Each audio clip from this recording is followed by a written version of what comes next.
जय झूलेलाल दोस्तों, मां या प्रेम भारती ऐं स्वागत आहे तव्हांजे हिन अद्भुत शो सिंधियत जी शाम लाइव विद प्रेम भारती। दोस्तों, तव्हां सभु सोचींदा हूंदा हींअर कि 7 बजे थो अचे, केॾी महिल 8 बजे थो अचे, केॾी महिल 9 बजे थो अचे।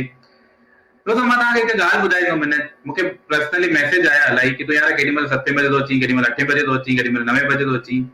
हुन रीज़न ईअं आहे त असांखे जेका गेस्ट जेका असां वटि अचनि था, त असां चाहियूं था कि उन्हनि जो टाइम बि असां माना मैनेज कयूं, छो त जेका बि गेस्ट असां घुराए रहिया आहियूं वो एॾा व्यस्त आहिनि पंहिंजी हींअर शेवाउनि में लॻा पिया आहिनि ऐं वॾी वॾी संस्थाउनि सां जुड़ियल आहिनि, तो पंहिंजी शेवाऊं बि था कनि ऐं असांखे टाइम ॾींदा त असां हुन टाइम ते असां इहो शो खणी था अचूं। 7 खां 8 इलाही सुठो टाइम आहे, संझा जो टाइम आहे, भॻवान जो टाइम आहे। त हिकु भॼन ॻाए करे मां हिन प्रोग्राम जी शुरूआत कंदुसि। मां ॾिठो हींअर इलाही ॼणा चवनि था यार भॻवान करे छा थो, भॻवान करे छा थो, भॻवान करे छा थो, यार प्रेम तूं कुझु ॿुधाए असांखे। मूंखे हिकु भॼन ख़ाली यादि आहे, इहो मां उन जे ज़रिए ते तव्हांखे ॿुधाए सघंदो आहियां कि भॻवान खे मंज़ूर छा आहे। त इहो भॼन आहे, अलाए जे छा मेरा ज़िया, अलाए जे कंहिंसां राज़िया, कोई राजा को फ़कीर बाज़ी कर जी बाज़िया, कोई राजा को फ़कीर बाज़ी कर जी बाज़िया, अलाए जे छा मेरा ज़िया, अलाए जे कंहिंसां राज़िया, वो कंहिंखे लख ॾेई तो लाल करे, कंहिंखे कख ॾेई कंगाल करे, ॾोह असांजा कीन ॾिसे छल पंहिंजी महर करे, ॾोह असांजा कीन ॾिसे छल पंहिंजी महर करे, अलाए जे तोसां राज़िया, अलाए जे मूंसां राज़िया, अलाए जे कंहिंसां राज़िया, अलाए जे छा में राज़िया, आयो लाल सभई चओ झूलेलाल। दोस्तों, भॻवान कंहिंसां राज़ी आहे, भॻवान छा करे रहियो आहे, न मूंखे ख़बर आहे न तव्हांखे ख़बर आहे। जे हाल में भॻवान रखे थो राज़ी रहो, तव्हां बि भॻवान जी मर्ज़ीअ में भॻवान जी पूजा आरती अर्चना कंदा रहो। मां हाणे दोस्तों तव्हांजो वधीक वक़्तु न वठंदुमि, छो त अॼु जेकी चर्चाऊं थियणियूं आहिनि हिन मंच ते वो हिकदमि क़ाबिल तारीफ़ ऐं हिकदमि नॉलेजेबल हूंदियूं। इंफॉर्मेशन तव्हांखे एॾी एॾी सुठियूं सुठियूं मिलंदियूं, छो त असांजा गेस्ट ई अहिड़ा आहिनि। जे सिंधी समाज जे लाइ त चङो कमु कयो आहे, अदर कास्ट में बि उहो कमु करे रहिया आहिनि ऐं वॾी वॾी पोस्ट ते रही चुका आहिनि। त उन्हनि खे मां इनवाइट न कंदुसि, उन्हनि खे इनवाइट कंदा जेका असांजा प्यारा दोस्त आनंद शब्दानी जी, जेका अॼु RSS मां भारतीय सिंधु सभा मां जुड़िया आहिनि, उहो उन्हनि जा बि उनमें बि उहो पंहिंजी शेवा ॾेई रहिया आहिनि। त मां हाणे स्वागत कंदुमि Anand Shabdani ji. Please welcome sir. धन्यवाद। जय झूलेलाल। जय झूलेलाल सर। धन्यवाद। अलाए जे छा में राज़ी आहे। अलाए जे कंहिंसां राज़ी आहे। त अॼु ॾिसूं कीअं था राज़ी थियनि। ऐं अॼु असां सभु गॾु आहियूं हिते, ॾाढी ख़ुशीअ जी ॻाल्हि आहे। ऐं अॼु इहो जेको सिंधियत जी राति कार्यक्रम आहे, हमेशह मां ॾिसंदो आहियां कि असांजो प्रेम भारती हिनखे होस्ट कंदो आहे, त मूंखे थोरी सी जलन थी वई आहे प्रेम भारती खां। अॼु मां सोचां थो कि मां कोशिशि कयां हिनखे होस्ट करण जी, ऐं असांजे गेस्ट खे अगरि मूंखे मौक़ो ॾे प्रेम भारती, त मूंखे ॾाढो सुठो लॻंदो। त मां हुननि खे इनवाइट थो करणु चाहियां ऐं मां चवंदुमि प्रेम भारती सर। हा, मूंखां वधीक नॉलेजेबल सवाल तव्हां ई करे सघंदा आहियो, छो त तव्हां सॼी हिकु संस्था हलाए रहिया आहियो, कोचिंग हलाए रहिया आहियो, त तव्हां वटि वधीक नॉलेज आहे। मां जेको पुछंदुमि मां पंहिंजे नज़रिए खां पुछंदुमि, पर तव्हां सॼे समाज जे नज़रिए खां पुछंदा। त मां चाहींदुसि अॼु जे जेका गेस्ट आहिनि नेक्स्ट, उन्हनि खे इनवाइट बि तव्हां कयो ऐं उन्हनि खां सवाल जवाब बि तव्हां कयो। ज़रूरु भाऊ, थोराए थो आहियां मां तव्हांजो। त मां हाणे ॾाढे सम्मान सां गॾु, ॾाढे आदर सां गॾु, ॾाढे विनम्र सां गॾु असांजा भाउ भगवान दास सबनानी भाऊअ खे मां आमंत्रण थो करणु चाहियां कि उहे अचनि स्क्रीन ते। असांजी जेकी पब्लिक आहे, जेकी हींअर असांखे भोपाल में, मध्य प्रदेश में, देश में, गुजरात में, महाराष्ट्र में, हिन सां गॾु गॾु मुंहिंजे ख़्याल सां विदेशनि में, हांगकांग मां असांजा चङा गेस्ट आहिनि हिन में जेके ॾिसनि पिया। कुझु दुबई में आहिनि, कुझु मास्को में आहिनि, कुझु USA में आहिनि, कनाडा में आहिनि। त हिननि सभिनि खे कुझु न कुझु अॼु सिखण लाइ मिलंदो। त मां भगवान दास सबनानी भाऊअ खां निवेदन कंदुमि कि उहे स्क्रीन ते अचनि, भगवान दास सबनानी जी स्क्रीन ते अचनि। ऐं असांजा प्रेम भाई त गॾु आहिनि ई। मां चवंदुमि प्रेम भाई तव्हां किथे वञिजो न, हिते ई रहिजो। तव्हांजो ॾाढो ॾाढो धन्यवाद। असांजे विच में ॾिसो भगवान दास सबनानी भाऊ अची विया आहिनि। ॾाढो ॾाढो तव्हांखे नमस्कार आहे भाऊ। जय झूलेलाल।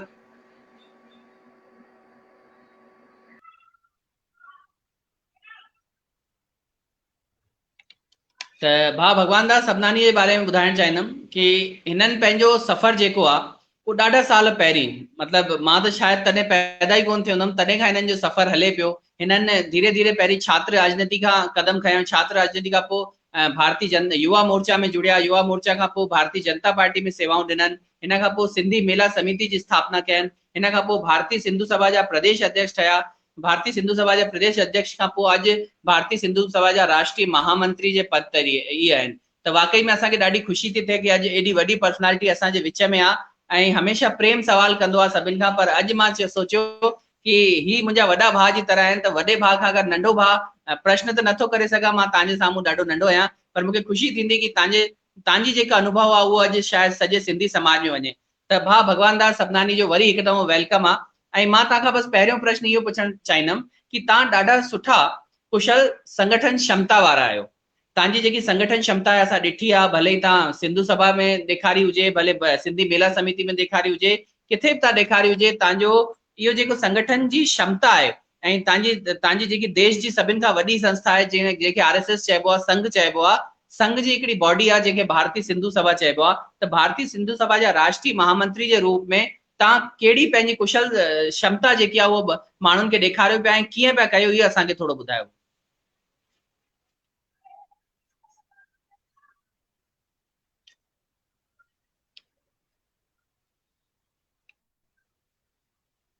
तव्हांजी आवाज़ नथी अचे, थी थो सघे म्यूट ते आहे तव्हांजो फोन, थी थो सघे म्यूट ते आहे, हुनखे तव्हां ऑन करे वेंदा त सभिनि खे आवाज़ अची वेंदी।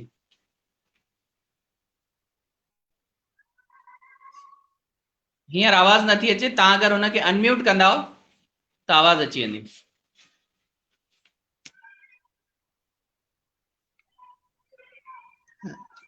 जेसि ताईं कनेक्ट थियनि भाऊ,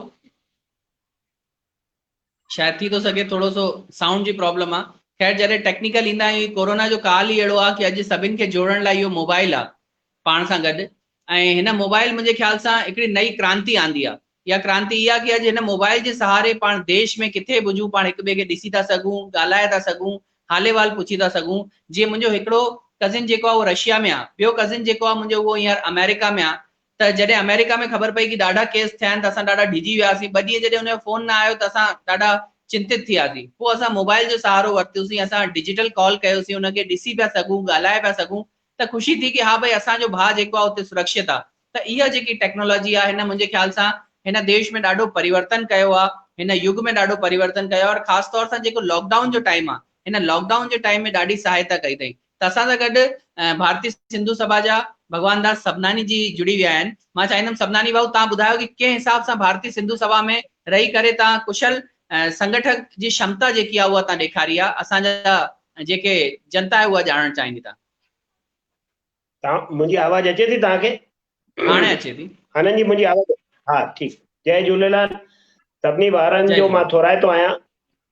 आनंद भाई तव्हांजो, प्रेम भाई बि जुड़ियल आहिनि, पीताम्बर जी बि पीटर भाई जे नाले सां, ऐं मुंहिंजा अग्रज मुंहिंजा वॾा भाउ आदरणीय भगवान देव इसराणी साहब बि जुड़ियल आहिनि।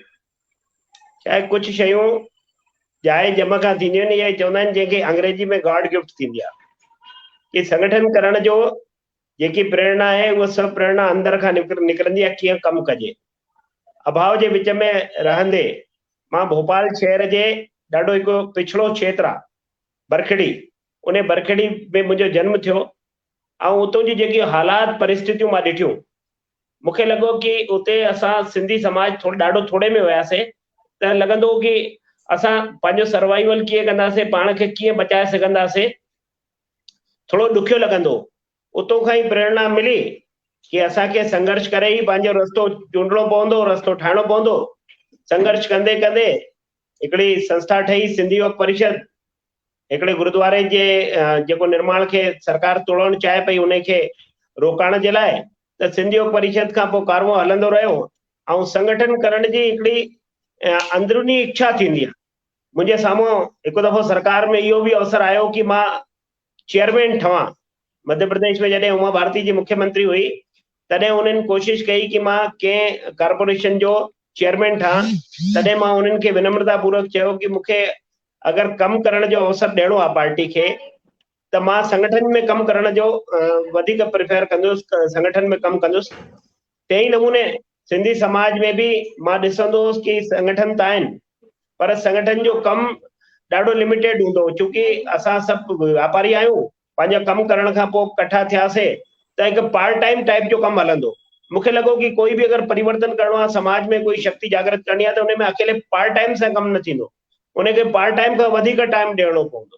त उन ई दृष्टि सां कमु करण जी इच्छा रही त पोइ सिंधी मेला समिति भी अॼु जीअं भारतीय सिंधु सभा या भारतीय जनता पार्टी जे भोपाल जे अध्यक्ष जे रूप में भी, त मुंहिंजी हिकिड़ी छवि भी हिकिड़ी संगठक जे रूप में ठही वई आहे, ऐं इन रूप में पोइ कमु कंदो वेंदो आहियां। जिम्मेदारी वधंदी वेंदी आहिनि, जिम्मेदारी मिलंदी वेंदियूं आहिनि, उनजो निर्वहन कंदो आहियां तव्हां सभिनी भाउरनि जे सहयोग सां। जी, ॾाढो बढ़िया भाऊ। भारतीय सिंधु सभा जीअं त सभिनि खे ॼाण आहे कि संघ जो हिकिड़ो प्रकल्प आहे, ऐं मां ख़ुदि भारत विकास परिषद जेको संघ जो हिकिड़ो प्रकल्प आहे हुन सां जुड़ियल आहियां। ऐं संघ जो जेको भारतीय सिंधु सभा आहे, अॼु ताईं असांजे संघ जा जेके परिवार वारा आहिनि, उहे हमेशह शान सां चवंदा आहिनि कि असां 20 दिसंबर 2015 ते भोपाल जे लाल परेड ग्राउंड में, जंहिंमें कार्यक्रम करण लाइ ॾाढी वॾी क्षमता खपे, ॾाढी वॾी शक्ति खपे, अहिड़ो कार्यक्रम करण जी शक्ति जेकी क्षमता हुई उहा भारतीय सिंधु सभा में हुई। ऐं मूंखे तव्हां सभिनि खे ॿुधाईंदे ॾाढी ख़ुशी थी थिए कि 20 दिसंबर 2015 ते हिकिड़ो इतिहास लिखी वियो, जेके अॼु ताईं माण्हू यादि कंदा आहिनि कि तॾहिं भगवान दास सबनानी भाऊ जेके आहिनि असांजा प्रदेश अध्यक्ष हुआ भारतीय सिंधु सभा जा, ऐं हुननि हिकिड़ो ॾाढो वॾो चइबो आहे जन आंदोलन कयो, हुते हिकिड़ो ॾाढो वॾो कार्यक्रम थियो। त मां सभिनि खे चवंदमि कि तव्हां ॿुधो कि हुन कार्यक्रम जी रूपरेखा छा हुई, कार्यक्रम जो अस्तित्व छा हो, हुन कार्यक्रम जो केड़ो सफल थियो। छोकी मूंखे ख़बर आहे कि लगभग 25,000 माण्हू हिकिड़े दफ़े में हिकिड़े ई कार्यक्रम में पहुता। उहो मुंहिंजे ख्याल सां ॾाढो वॾो हिकिड़ो रिकॉर्ड जे तरह सां आहे। त मां ॼाणणु चाहींदमि कि भाऊ हुनजो उद्देश्य छा हुन कार्यक्रम जो, ऐं केतिरो सक्सेसफुल थियो हुयो कार्यक्रम। मां जॾहिं वर्तमान राजनीतिक परिदृश्य खे ॾिसंदो आहियां त समाजनि जा दबाव हूंदा आहिनि, ऐं उन में हमेशह उदाहरण ॾिनो वेंदो आहे कि मुस्लिम समाज कठो थी करे कमु कंदो आहे, पंहिंजो दबाव ठाहींदो आहे, उन सां पंहिंजा कम कराईंदो आहे। सिंधी समाज भी पूरे मध्य प्रदेश में केतिरो आहे इहो खोड़ सारा अनुमान लॻाईंदा, कोई चवनि कि 5 लख आहियूं मध्य प्रदेश में, कोई चए 10 लख आहियूं, कोई 15 लख आहियूं काथे काथे इहो पतो न पवंदो। शहरी क्षेत्र में त असां रहंदा आहियूं, पर उन जी कोई आवाज न ईंदी। मां जॾहिं 2012 में जॾहिं प्रदेश जो महामंत्री हुउसि, परिस्थितियूं अहिड़ी ठहियूं, मूंखे कमु मिलियो। असांजे श्रीचंद जी जेसवाणी साहब ग्वालियर जा असांजा हुया, उहे प्रदेश अध्यक्ष हुया। उन्हनि सां गॾु जॾहिं मां भारतीय सिंधु सभा सां जुड़जी करे मध्य प्रदेश में कमु खड़ो कयो, मध्य प्रदेश में कुंड कुड़छ ताईं, जिथे 15 घर बि आहिनि, सिंधियुनि जा ओस ताईं मां पहुतुसि। सभिनी खे हिकु हिकु मणिया खे जोड़े करे माला जे रूप में ठाहिण जी कोशिश मुंहिंजी पूरी टीम मध्य प्रदेश जे साथियुनि कई। ऐं इन खां पोइ 13 में जॾहिं 2013 में मां प्रदेश जो अध्यक्ष ठहियुसि, पोइ जॾहिं जोड़ीदे मां 85 स्थाननि ताईं पहुतुसि। त काथे वॾी संख्या में भोपाल इंदौर जैसा वॾा शहर भी हुया, त काथे ॾाढो नंढो पन्ना जहिड़े क्षेत्र में जिथे 15-20 घर भी, त ओस ताईं भी उन्हनि खे जोड़ण, सिंगरौली ताईं भी असांजी टीम पहुती। ऐं मध्य प्रदेश जी कोई अहिड़ी जगह कान्हे जिथे असां सिंधी भाउर उते 15-20 घर हुजनि ऐं उन्हनि खे न जोड़ियो हुजे। उन्हनि सभिनी खे जोड़े करे हिकिड़ो कोशिश कई कि हाणे असांजो साम्हूं कोई असांजो प्रगट कार्यक्रम थियणु खपे। पोइ कोशिश थी कि असां भोपाल में कार्यक्रम कयूं। प्रारंभिक ईअं लॻे पियो भई 2-5 हज़ारे जो कार्यक्रम थी वेंदो त सिंधी समाज जे लाइ निहाल थी वेंदासीं, वॾो कार्यक्रम थींदो। लेकिन मां हमेशह मुंहिंजी शुरू खां ई हिकिड़ी मुंहिंजी जेकी कार्यशैली रही आहे, वॾो मैदान हुजे, वॾो घर हुजे, वॾो हाल हुजे ऐं उनखे भरण जो प्रयास हुजे। ईअं न कि मां ॾिसंदो हुउसि मुंहिंजा साथी भी पॉलिटिकल क्षेत्र में भी, सोशल क्षेत्र में भी, नंढे कमरे में 20 माण्हू भरिजी अचे, भरिजी करे माण्हू वेठा भरियल हुया, धर्मशाला जे हाल में कमरे में भरियल हुया। मां चयो इनखे भरियल न, जगह वॾी रखो, उनखे भरण जी हिम्मत कयो।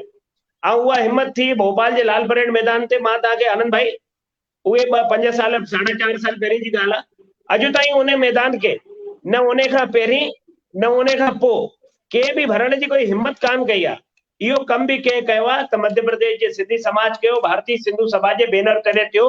25,000 माण्हू के कॉज जे लाइ महासम्मेलन जे नाले ते इकट्ठा थिया।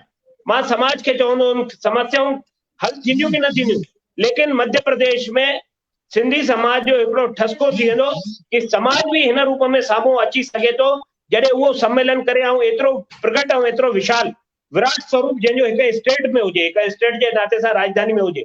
त मूंखे लॻे थो कि उहा हिम्मत हुई ऐं पूरे मध्य प्रदेश जे सिंधी समाज ॾाढी हिम्मत सां ॾाढे दिलि सां सम्मान कयूं, स्वागत कयूं ऐं उन में भागीदारी थी। हितों जे भोपाल जे असांजे कार्यकर्ताउनि, भोपाल जी सिंधी सेंट्रल पंचायत, तमामु भोपाल जी पंचायतुनि, उन्हनि सभिनी जेका महिमान आया उन्हनि जो आदर करे, उन्हनि जो स्वागत करे जंहिं तरीक़े जी व्यवस्था कयूं, उहा हिकु अमिट छाप थी वई आहे। उन खां पोइ बि कोई अहिड़ो वॾो कार्यक्रम कंहिं स्टेट में न थियो आहे। ऐं हाणे त सपनो इहो आहे कि कॾहिं इहो हुजे कि 2 लख माण्हू असां गॾिजी करे ऐं दिल्ली जे रामलीला मैदान खे खचाखच सिंधियुनि सां भरे छॾियूं। ईअं लॻंदो कि वाह, कि सिंधी बि हिंदुस्तान में अगरि असां चवंदा आहियूं कि 1 करोड़ जी पॉपुलेशन आहे, 1% असां आहियूं, त पोइ आहियूं त नज़र छो था अचूं। त इन रूप में असां नज़र अचूं। जॾहिं असां यका थी करे, कठा थी करे नज़र ईंदासीं त समाज जी समस्याऊं बि हल थींदियूं ऐं समाज में एके जी भावना बि ईंदी। असांजे अंदरि हिकिड़ो आत्मविश्वास जगजंदो कि असां वॾी संख्या में आहियूं त गॾिजी करे असां उत्सव बि मल्हाईंदा आहियूं ऐं अहिड़ा कार्यक्रम थींदा त असां उन में असां साम्हूं निकिरी करे। ॾाढो बढ़िया भाऊ। मूंखे ख़बर आहे कि हू जेको कार्यक्रम हो अॼु ताईं अमिट आहे। मुंहिंजे ख्याल सां इतिहास में शायदि सुनहरनि अक्षरनि खां लिखाए वेंदो कि उहो कार्यक्रम हुन खां पोइ शायदि 4.5-5 साल में कॾहिं कोन थियो आहे। तव्हां चयो कि हुन कार्यक्रम जे पुठियां समाज जी भूमिका हुई, समाज उते इकठो थियो, पर मां चाहियां थो समाज खे इकठो करण लाइ को नेतृत्व खपे ऐं भगवान दास सबनानी वांगुरु नेतृत्व मुंहिंजे ख्याल सां ॾाढा घटि माण्हू करे सघंदा आहिनि। त भाऊ तव्हां समाज जी जेकी ॿी बुरायूं आहिनि, जीअं पंहिंजे समाज में हींअर शराब जो चलन ॾाढो आहे, मां ख़ुदि नशे जे ख़िलाफ़ ॾाढो कमु कयो आहे, त जेको कॉकटेल पार्टीज़ जो जेको चलन थी वियो आहे, जेको शादियुनि में जेके छोकिरा छोकिरी स्टेज ते चढ़ंदा आहिनि, जेके दूल्हा दुल्हन, उहे थोरो लेट था चढ़नि, हिन बारे में तव्हां कमु पिया कयो, थोरो सो असांजे दर्शकनि खे ॿुधाईंदा कि छा कुरीति आहे ऐं कीअं दूर था करे सघूं। मां हिकिड़ी ॻाल्हि मां चयो, इथाणी सां बि इन ॻाल्हि ते तव्हां ॾाढो बहितर ॿुधाईंदा। जेकी ॻाल्हि तव्हां चई न, हिते अंदर में भावना हुजे, भाव हुजे, नियत साफ़ हुजे, विजन क्लियर हुजे त कोई बि कमु ॾुखियो कान्हे। समय लॻंदो आहे, परिवर्तन थींदो। असांजे समाज में बि जंहिं तरीक़े जी विकृतियूं आहिनि, जंहिं तरीक़े जी कुरीतियूं आहिनि, उन जे लाइ मां चवंदो आहियां कि जेको कॉकटेल जी जेकी प्रथा आहे, इहा प्रथा काथों आई? पहिरें त थींदो कि शादी थींदी, शादी खां पोइ नानाणी मजलिस थींदी, त उन खां पोइ जेका कम में लॻल हूंदा उहे इहे सिंधी भाउर असांजा वॾा चवंदा कि ठक पटण जे लाइ इहो थींदो आहे, कार्यक्रम पूरो थियो। हाणे त ॾेव घर में आहिनि, ॾेवनि जी पूजा थी कि न थी, लेकिन कॉकटेल जी चिंता पहिरें थींदी आहे। ऐं कॉकटेल में बि उन कॉकटेल जे बहाने उते जेको भोंडोपन थींदो आहे, उहो समाज जो कोई मान न वधाईंदो। उते जेको प्रदर्शन थींदो आहे या उते जेकी सर्विस में जेकी न्याणियूं बीठियूं हूंदियूं आहिनि, उन सां कोई समाज जो मान न वधंदो आहे। मूंखे लॻे थो कि इहा अगरि कुरीति असां सभई महसूस था कयूं, मूंखे लॻे थो पियो। ऐं मां जहिड़ा खोड़ अहिड़ा कार्यकर्ता आहिनि जंहिंखे महसूस थो थिए कि माण्हू उते खाई पी बि वेंदा आहिनि, दीगर सिंधी समाज जा माण्हू बि, त उहे पोइ खिलंदा आहिनि। उन्हनि खे लॻंदो आहे कि कार्यक्रम सुठो थियो, एंजॉय थियो, लेकिन इन खां पोइ खिलंदा आहिनि कि ॾिसो, जिथे पंहिंजे परिवार जूं न्याणियूं हुजनि, उते असां बाक़ी छोकिरियुनि खां उते सर्विस कराईंदा आहियूं, उते इहो सुठो न थींदो आहे, इहो ठीकु न आहे। ऐं पहिरें घर में थींदो, घर जे अंदरि असां छा था खायूं पियूं कंहिंखे न पतो पवंदो। हाणे असां ज़माने खे घुराईंदा आहियूं। हाणे मूंखे लॻे थो कोरोना जे करे थोरी दिक़त आई हूंदी, इहो जेसि ताईं हे कालखंड हले थो पियो तेसि ताईं माण्हू इहे उत्सव न करे सघंदा। लेकिन इहे समाज जी विकृति आहे, समाज जी बुराई आहे, इनखे ख़तमु थियणु खपे। कॉकटेल जहिड़ी प्रथा, शराब जी जेकी प्रथा आहे, उहा बंदि थियणु खपे, उहा ख़तमु थियणु खपे। छो करे इहो ॾाढो वॾो नासूर आहे। असां निजी तौर सां पाण कुझु कयूं, लेकिन हे ज़माने खे इकठो करे ऐं छड़ो समाज ताईं न, त हाणे समाज खां ॿाहिरि बि इहे शयूं निकिरणु लॻियूं। मूंखे लॻे थो, मां पुछंदो आहियां पंहिंजे भाउरनि खां त तव्हां जैन समाज जे कार्यक्रम में इहो कार्यक्रम तव्हां अटेंड कयो आहे कंहिंजे कॉकटेल खे? माहेश्वरी समाज में कॉकटेल अटेंड कयो अथव? अग्रवाल समाज में कयो अथव? चवंदा आहिनि न, बाक़ी समाजनि में न थींदो। लेकिन असां करे ऐं बाक़ी खे घुराए करे असां मान सम्झंदा आहियूं, पंहिंजी शान सम्झंदा आहियूं। वस्तुतः उहा असांजी नादानी आहे ऐं उनखे ॾाढो सुठो माण्हू न मञीदा। ॾाढो बढ़िया भाऊ। तव्हां ॾाढी ज़मीनी स्तर खां जुड़ियल आहियो ऐं तव्हां सामाजिक जेतिरा आहियो, मुंहिंजे ख्याल सां ओतिरा ई तव्हां राजनीतिक बि आहियो। मां इहो महसूस कयो आहे, असांखे अहिड़े नेता जी ज़रूरत आहे। तव्हां भारतीय जनता पार्टी जा जिला अध्यक्ष बि रही चुका आहियो, तव्हां भारतीय जनता पार्टी टिकट ते भोपाल में महापौर जो चुनाव बि लड़ी चुका आहियो, तव्हां विधायक जो चुनाव बि लड़ी चुका आहियो, तव्हां मध्य प्रदेश जी कार्य समिति में वियो भारतीय जनता पार्टी जे। ॾाढो वॾो तव्हांखे दायित्व हींअर मिलियल आहे कि जेको 22 या 24 सीटुनि ते जेको चुनाव थियण वारो आहे, जेको शायदि सत्ता हटाए बि थो सघे ऐं सत्ता ठाहे बि थो सघे, हुन में तव्हांजी विशिष्ट भूमिका आहे हुन चुनाव में। त हाणे इहा सरकार तव्हांजी आहे। 1.5 साल कांग्रेस जो हो, पर हाणे अॻियां अचण वारा 3.5 साल तव्हांजा अथव, बीजेपी जा आहिनि। तव्हां छा सोचे रखे थो, तव्हांजो प्लानिंग छा आहे कि अॻियां हली करे तव्हांजो विज़न छा आहे कि 3.5 साल में तव्हां छा समाज खे ॾींदा एज अ भगवान दास सभनानी बीजेपी में रही करे छा थो ॾेई सघे? ॾिसो, मूंखे लॻे थो कि कुछ गलतियूं असांजियूं, कुछ घटितायूं रहियूं हूंदियूं, जंहिंजे करे मध्य प्रदेश में 2018 में भारतीय जनता पार्टी सरकार में न अची सघी, ॾाढे थोरे से कुछ सीटनि सां रहिजी वई। वापसि जेकी परिस्थिति थियूं, कांग्रेस में पंहिंजो विद्रोह थियो, कांग्रेस जो हिकिड़ो नेता ॿाहिरि निकितो वॾी ताक़त सां गॾु, अॼु उहो बीजेपी में ज्वाइन कई, बीजेपी सां गॾु आहे। अॼु जेका उम्मीदवार लड़नि था अधिकांश असांजा सभई भारतीय जनता पार्टी टिकट ते लड़ण वारा आहिनि। भारतीय जनता पार्टी जी सरकार आहे ऐं मजबूती सां हे उपचुनाव संपन्न थियण खां पोइ अञा मजबूती सां हलंदी। जेकी ॻाल्हि आहे कि मध्य प्रदेश में समाज जी जेकी समस्याऊं आहिनि उन ते कुझु कम शुरू थियो हो, विच में वरी पोइ सरकार भी कुछ कम उन में कया। मूंखे लॻे थो जेकी मध्य प्रदेश में सिंधी समाज जूं समस्याऊं आहिनि उन खे इन 3.5 साल में हल कजे, इहा कोशिश रहंदी। ऐं निश्चित रूप सां मूंखे लॻे थो कि प्रयास करण सां हाणे इहे कम असांजा साकार थींदा, चूंकि अनुभव कयो वियो आहे। पिछले चुनाव में समाज पंहिंजी कुछ नाराज़गी व्यक्त कई हुई त इहे कम ई हुया, इहे कमनि जे करे ही थोड़ी सी नाराज़गी हुई, त उहो हाणे सभिनी महसूस कयो आहे। ऐं समय रहंदे इहो 3.5 साल जो अवसर आहे, उहो पूरो थींदो। गॾु ई सिंधी साहित्य अकादमी जे माध्यम सां फंड्स वधनि ऐं उन फंड्स जो सदुपयोग मध्य प्रदेश जे उन नंढे नंढे स्थाननि ते थिए, केवल महानगरनि में, शहरी क्षेत्र में एतिरो न, उन जे हेठि ताईं जिथे सिंधी समाज रहे थो पियो उहो महसूस थो करे मां मध्य प्रदेश में रहां थो, मध्य प्रदेश में खोड़ सिंधी आहिनि, त उन्हनि जे लाइ ठहियल हिकिड़ी अकादमी आहे। अकादमी जे सहयोग सां उहे कार्यक्रम थियनि, कार्यक्रमनि सां उहे जुड़जनि ऐं उहे अनुभव करनि कि असां सिंधी आहियूं ऐं सिंधियुनि में असांजो बि ख़ैरु ख़्वाह कोई भोपाल में या मध्य प्रदेश की राजधानी में बैठा आहिनि। त मूंखे लॻे थो उहो फंड्स जो सदुपयोग हेठि ताईं थिए ऐं सिंधी भाषा, सिंधी कल्चर, जंहिंजे करे असां खोड़ सारा कार्यक्रम सिंधी बेला समिति जे प्लेटफॉर्म ते बि कंदा आहियूं, त अहिड़ा कार्यक्रम जेका उते थियनि त उन्हनि सां उन्हनि खे लॻे कि असां एकाकार आहियूं, पूरो समाज गॾिजी करे ऐं संगठित थी करे असां रही सघूं था पिया।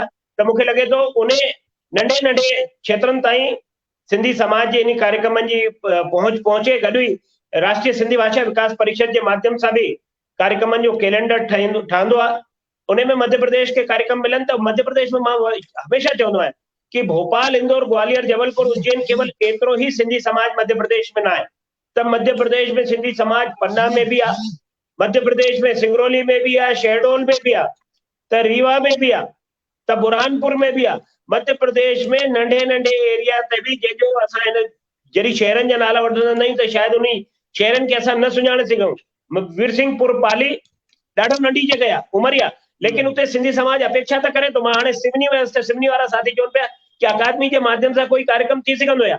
भोपाल जे आसे पासे में खोड़ नंढा नंढा शहर आहिनि जिथे सिंधी घणी मात्रा में रहनि था पिया, उन्हनि खे कार्यक्रम मिलण में बि ॾुखियाई थींदी आहे। त मूंखे लॻे थो उन्हनि सभिनीनि खे कार्यक्रम मिली सघनि ऐं समाज जे उहे कला, साहित्य ऐं संस्कृति सां जुड़ियल हुजनि, इहा कोशिश आहे ताकि भाषा जो असांजो जेको आहे कि भाषा असांजी बचियल रहे, असांजो कल्चर बचियल रहे, इहा कोशिश असांजी अकादमी जे माध्यम सां बि, सरकार जे माध्यम सां बि थिए, इहा मुंहिंजी कोशिश आहे। ॾाढो सुठो तव्हां ॻाल्हायो भाऊ। तव्हांजी ॻाल्हि में मां ॿ शयूं खणी आयुमि। मां इहो लॻो कि तव्हां पहिरीं ॿुधायो कि समाज में अगरि पाण खे भाषा खे बचाइणो आहे, पाण खे कला खे बचाइणो आहे, संस्कृति खे बचाइणो आहे, सॼे मध्य प्रदेश में उमरिया जहिड़ी जॻह ते कार्यक्रम कराइणा आहिनि, त पाण खे सिंधी साहित्य अकेडमी जो सहयोग खपे। त मां तव्हांखे ॼाण ॾियणु चाहींदुमि कि अॼु तव्हांजो कार्यक्रम सिंधी साहित्य अकेडमी जा जेके पूर्व निदेशक आहिनि श्री कमल प्रेमचंदानी भाऊ, उहे ॾिसनि पिया ऐं तव्हांखे वाधायूं ॾिनी अथई। उन्हनि चयो आहे कि तव्हां जेको 20 दिसंबर ते कार्यक्रम कयो वाकई में अभूतपूर्व हो ऐं थी थो सघे हाणे बीजेपी सरकार आहे, वरी उन्हनि खे मौक़ो मिले त तव्हांजे नेतृत्व में ऐं भारतीय जनता पार्टी जे नेतृत्व में ॾाढो सुठो कमु अॻियां थिए। तव्हां पंहिंजी ॻाल्हियुनि में हिकिड़ी संस्था जो नालो खणियो घड़ी घड़ी, सिंधी मेला समिति, त मां सभिनि खे ॼाण ॾियणु चाहींदुमि कि SMS जे नाले सां भोपाल में हिकिड़ी संस्था आहे जेकी ॾाढी फेमस आहे, जंहिंजो सॼो नालो आहे सिंधी मेला समिति। भाउ भगवान दास सभनानी जी पहिरीं हुन में संस्थापक ठहिया, पोइ अध्यक्ष ठहिया, हींअर मुंहिंजे ख्याल सां संरक्षक जी भूमिका ऐं संस्थापक जी भूमिका में आहिनि। अॼु मनीष दरियानी भाऊ उहे उनखे अध्यक्षता पिया कनि। त उहो सिंधी मेला समिति जेकी आहे किथे प्रतिभा सम्मान कराईंदी आहे साल में, किथे जेके लुप्त पंहिंजा व्यंजन पिया थींदा वञनि सिंधियुनि जा, उन्हनि खे अॻियां खणी ईंदी आहे।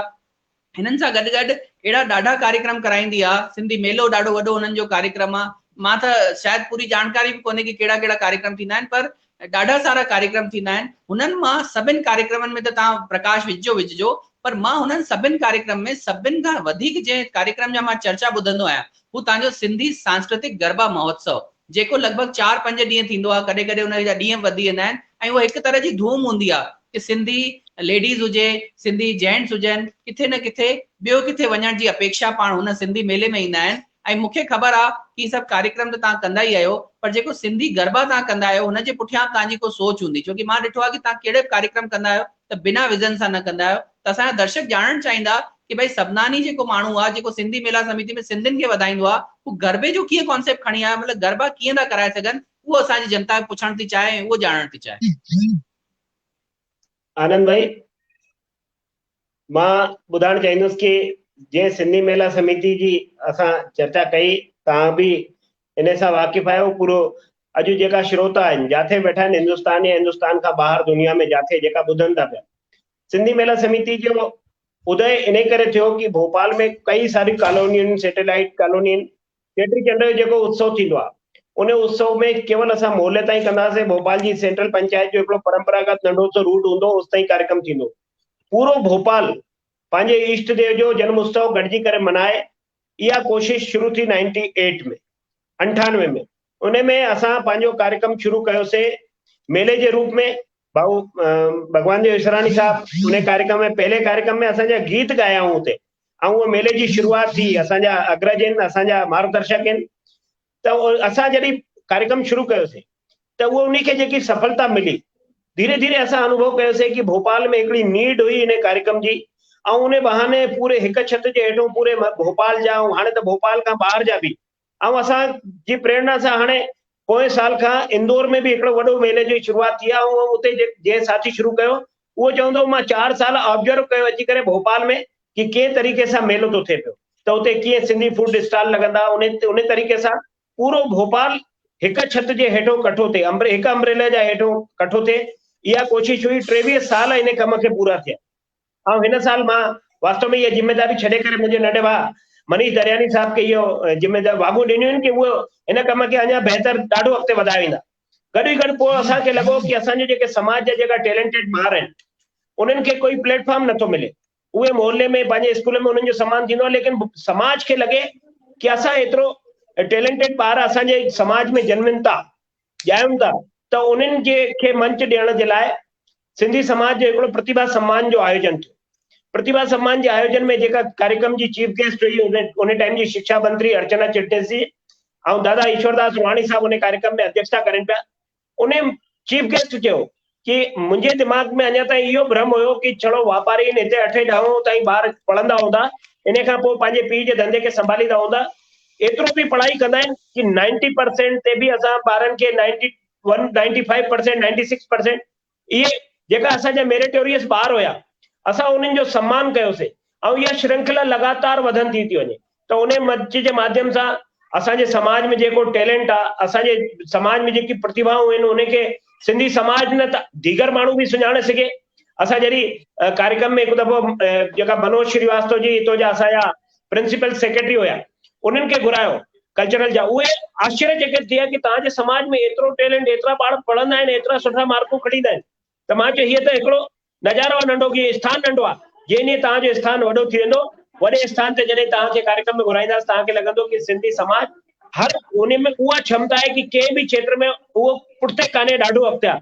मंच न मिलंदो, हाणे मंच मिलण लॻो आहे त साम्हूं अचणु लॻंदो। खेल जे क्षेत्र में हाणे असां कल्ह ई हिकु लेफ्टिनेंट जे बारे में पढ़ियो आहे। सभिनी भोपाल जो असांजो हिकिड़ो ॿार जितेश जेको लेफ्टिनेंट सेना में या अलॻि अलॻि फील्ड में यूपीएससी जे माध्यम सां, एमपीपीएससी जे माध्यम सां हाणे ॿार जेका निकिरनि था उन्हनि जो असां सम्मान बि कंदा आहियूं ताकि ॿियनि खे बि प्रेरणा मिले। उन सां गॾु असांजे घर जो जेको खाधो हुयो, सिंधी जेको खाधो, एतिरो रिच असांजो खाधो कि जेको असांजे घर, सिंधी जे घर कोई हिकु दफ़ो रोटी खाई वञे त उन जी बर्बस इच्छा थींदी आहे कि ॿिए दफ़े बि मां रोटी खाइण वञा। लेकिन असांजे घर में उहो सिंधी फूड वञनि पिया, त उनखे कीअं स्थापित कयो वञे? त असां कुकिंग कॉम्पिटिशन जे रूप में माताऊं भेनरुनि खे कि उन्हनि में कॉम्पिटिशन जी भावना अचे ऐं सुठे तरीक़े सां जेका असांजा जेका लुप्त थींदा था वञनि, गुम थींदा था वञनि जेका खाधा, उन्हनि खे वापसि स्थापित करण जी कोशिशि कई। हाणे उहो कार्यक्रम अहिड़ो थियो आहे जंहिंमें माताऊं भेनरूं अपेक्षा कंदियूं आहिनि कि अगस्त जो महीनो अचे, सितंबर जो महीनो अचे ऐं असां उन कार्यक्रम जे माध्यम सां पंहिंजी कला खे जेके उन्हनि जी पाक कला आहे उनखे उहे प्रदर्शित करे सघनि। जे कार्यक्रम जी तव्हां ॻाल्हि कई, असांजे गरबे जो जेको कार्यक्रम आहे वास्तव में उनखे बि 11 साल पूरा थी विया आहिनि। गरबे जो बि मां पढ़ंदो हुउसि कि मुंबई में, महाराष्ट्र में, अहमदाबाद में, गुजरात में, उते जेको गरबे खां पोइ शारदीय नवरात्रि में माता जी असां आराधना कंदा आहियूं, प्रार्थना कंदा आहियूं, परिवार सां गॾु वेंदा आहियूं गरबनि में। लेकिन उन खां पोइ जी जेकी रिपोर्ट ईंदी हुई उहे उतो जे उन शहरनि में एवर्शन रेट वधी वञे, बाक़ी जेकी इहे समाचार ॿुधंदा इन सां मुंहिंजो मन विचलित थींदो। मूंखे लॻो त कि भोपाल में जेको गरबो थो थिए, हिते जेका गरबा थींदा उन में बि घणे हाल असांजी भागीदारी हूंदी, अर्थात सिंधी समाज जी। त छा जेको नुक़सान महाराष्ट्र में थो थिए, जेको नुक़सान गुजरात में थो थिए, उहो नुक़सान असांजे प्रदेश में बि, असांजे शहर में बि तो थींदो हूंदो। इनखे अनुमान लॻाए करे मां हिकिड़ी कोशिश कई, मुंहिंजे साथियुनि जी हिमत थी, उहा कोशिश एतिरी परवान चढ़ी वई कि हाणे 2200-2300-2400 पार्टिसिपेंट ट्रेंड ॿार हूंदा आहिनि, उहे पेरेंट्स हूंदा आहिनि। ऐं सिंधियुनि खे लॻंदो आहे कि मुंहिंजी न्याणी अगरि नचे त पंहिंजे अंगण में नचे, यानी सिंधी गरबे में अचे। ऐं उन जो जेको चइनि ॾींहंनि जो कार्यक्रम थींदो आहे, ऐतिहासिक कार्यक्रम थींदो आहे, उन जी चर्चा खोड़ थींदी आहे।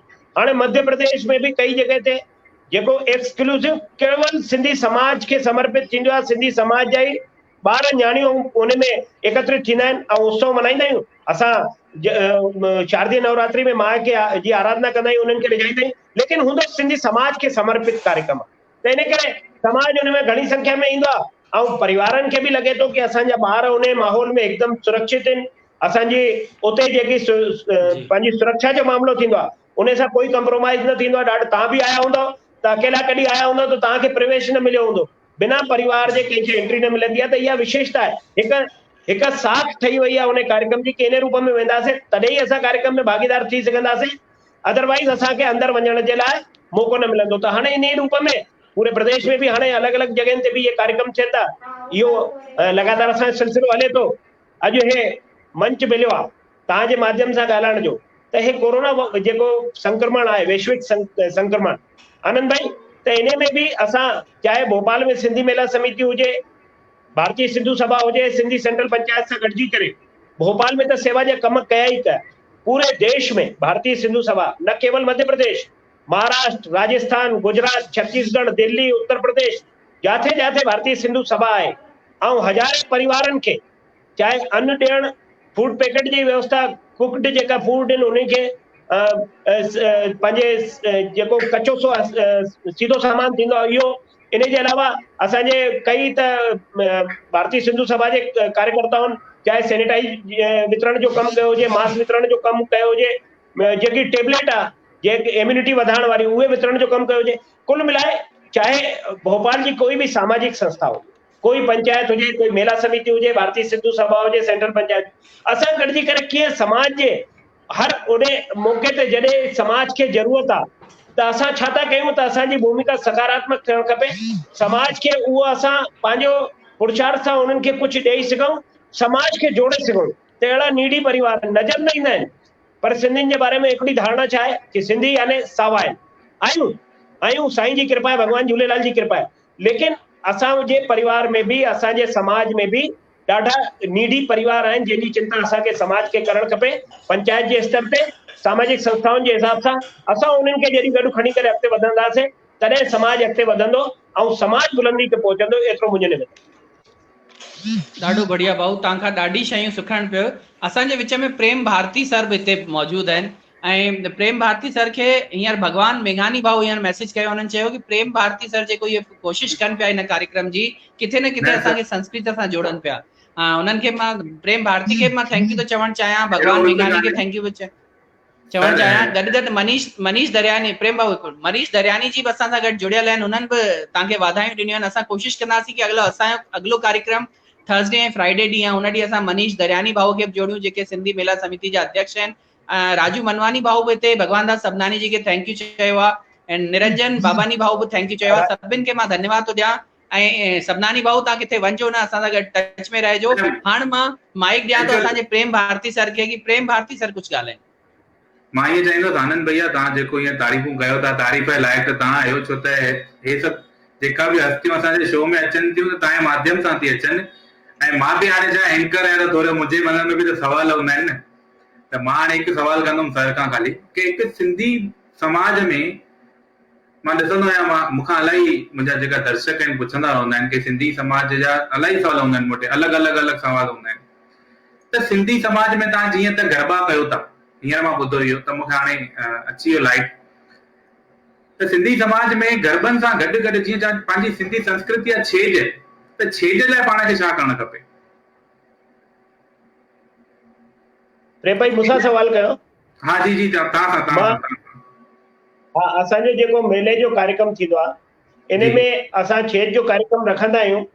ऐं मां चवां थो कि पहिरें जेको हले थो न त उन तारतम्य सां जुड़जी करे पोइ असां किथे बि असां मोल्ड करे सघंदासीं। इहो छेज जो कार्यक्रम हले थो पियो, गरबे जो कार्यक्रम हले थो, डांडिया हले थो। डांडिया खे असां समाज जॾहिं हिकु दिशा पकड़े वठंदो न पोइ उनखे किथे बि मोड़े सघिबो आहे, उन जी रुचि जे अनुसार असांजे एजेंडा ते।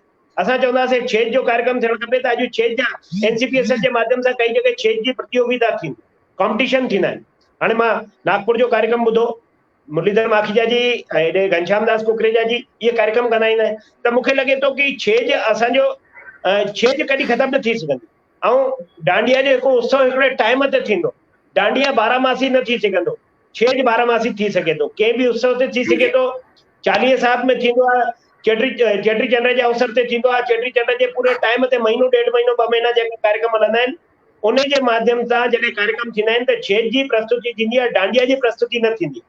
ठीकु आहे, लेकिन उन में बि असां बहितर आहे उन जे नए स्वरूप में असां छा बहितर करे सघूं था, इहो बि चिंता जो विषय थियणु खपे। ऐं असां उन जो चिंतन करे उनखे बि अञा वॾे लार्ज स्केल ते थिए ताकि उन जे ग्लैमर जी दुनिया आहे त ग्लैमर असां उन में जोड़े सघियासीं त निश्चित रूप सां असांजा ॿार ऐं भेनरूं उन छेज में बि जुड़ी सघनि। जीअं त गरबा कीअं माना सभिनि खे ख़बर हूंदो आहे गरबा माना गुजराती, तीअं ई असांजो बि ईअं कुझु हुजणु खपे कि छेज माना सिंधी हिकु अहिड़ी पाण इहा पंहिंजी जेका संस्कृति आहे, जेका पंहिंजो फोक आहे, उनखे बचाइण लाइ बि प्रयास कंदासीं त असांखे ॾाढो सुठो लॻंदो। ऐं सर असां सां गॾु हींअर जुड़िया आहिनि डॉक्टर पीतांबर पीटर दलवानी, उन्हनि जो इहो शो आहे, उनजी चैनल ते इहो शो हलंदो आहे। उन्हनि मूंखे इलाही प्रोत्साहन कयो आहे, इलाही मूंखे सपोर्ट कयो आहे, तूं प्रेम शो शुरू कर ऐं हीअं सॼे सिंधी समाज खे जोड़ण जी कोशिशि कई आहे। उन्हनि लॉकडाउन खां वठी करे हाणे ताईं घटि में घटि उन्हनि 100 खां मथे शोज़ करे चुका आहिनि ऐं हींअर बि कंटिन्यूस आहिनि उन्हनि जा शो। असां सां गॾु उहो जुड़िया आहिनि। तव्हांखे स्पेशल जो थैंक्स करणु था चाहिनि, त मां स्वागत कंदुमि वरी डॉक्टर पीतांबर पीटर दलवानी जी, जेका असां सां गॾु स्क्रीन ते जुड़नि। साईं जय झूलेलाल। थैंक यू प्रेम भारती ऐं साईं भगवान दास साहब, तव्हां हेतिरियूं सुठियूं ॻाल्हियूं असांखे ॿुधायूं त डेफिनेटली इहे ॻाल्हियूं असांजे सिंधी समाज खे ॾाढियूं कमु ईंदियूं ऐं एतिरो असांखे कुझु सिखण लाइ मिलियो तव्हां मां प्रेम भैया। ही त टाइम तव्हां हिननि खे घटि ॾिनो आहे, हिननि खे वधीक टाइम ॾिनो वञे जीअं दुनिया में इन्हनि साहब खे सभु ॼणा ॿुधनि ऐं प्रोत्साहित थियनि असांजो सिंधी समाज।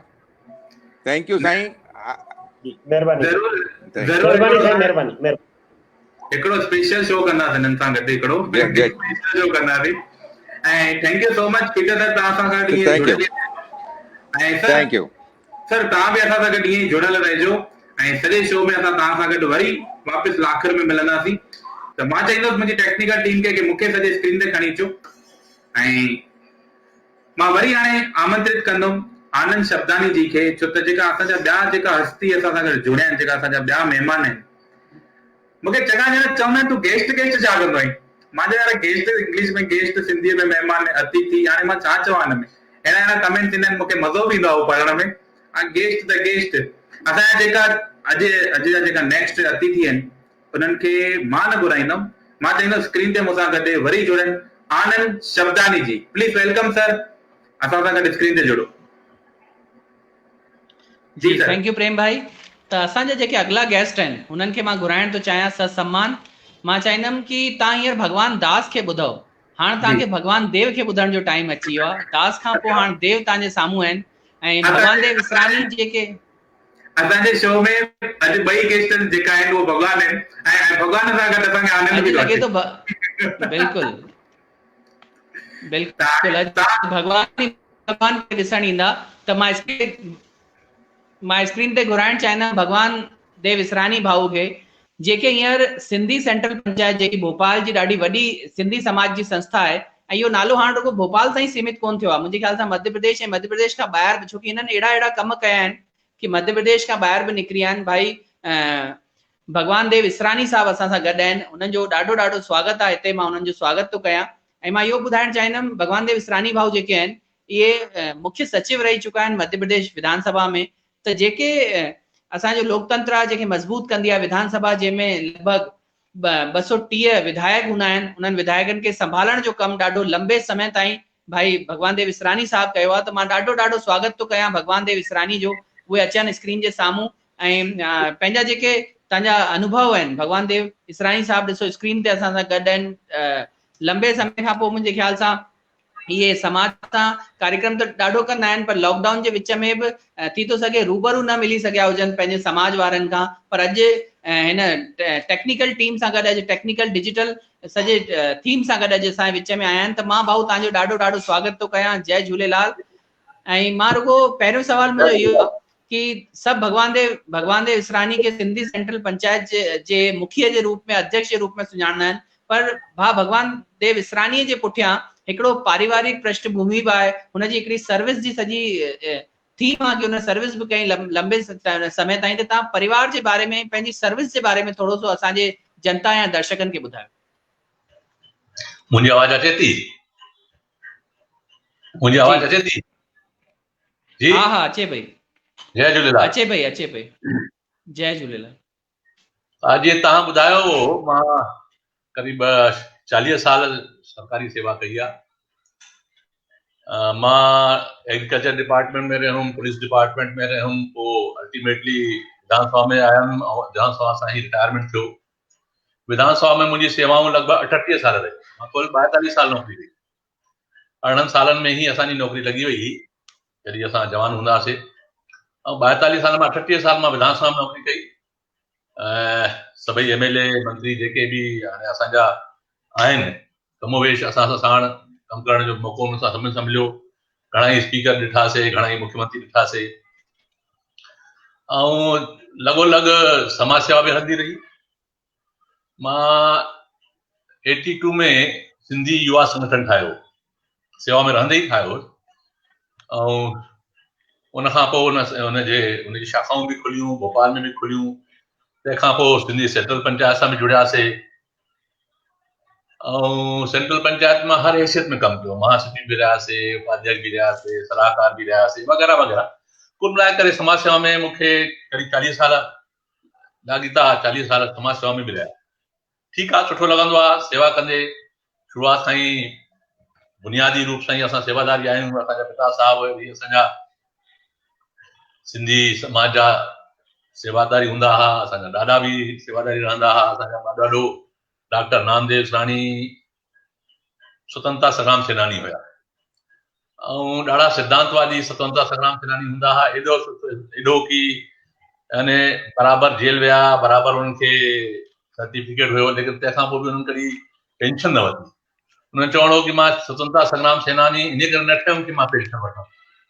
त इहे बुनियाद में ई रहियासीं, ऐं गुरुनि जो आशीर्वाद रहियो असांजे परिवार ते। सभु कुझु ठीकु हलियो ऐं सुठे नमूने रिटायर थियासीं। ऐं रिटायर थियण खां पोइ वरी सेवा समाज जी बि कयूं था। कुझु कर्ज असांजो समाज जो बि आहे असांजे मथां, उहो बि लायूं वेठा था। अधिकतर मां इहो ॾिठो आहे कि जेके बि वॾा अधिकारी हूंदा आहिनि, जीअं तव्हां लॻभॻि IAS लेवल जा अधिकारी हुआ, तव्हां मुख्य सचिव रही चुका आहियो। जेके बि अधिकारी आहिनि उहे जॾहिं जॉब में रहंदा आहिनि तेसि ताईं समाज खे टाइम कोन ॾींदा आहिनि। जॉब ख़तमु थियण खां पोइ समाज सां जुड़ंदा आहिनि। पर मूंखे ॾाढी ख़ुशी थी कि असांजा भाउ इसरानी साहब जेके आहिनि जेसि ताईं जॉब में हुआ तॾहिं बि उहा युवा संगठन सां जुड़ियल हुआ, समाज लाइ कमु कंदा हुआ।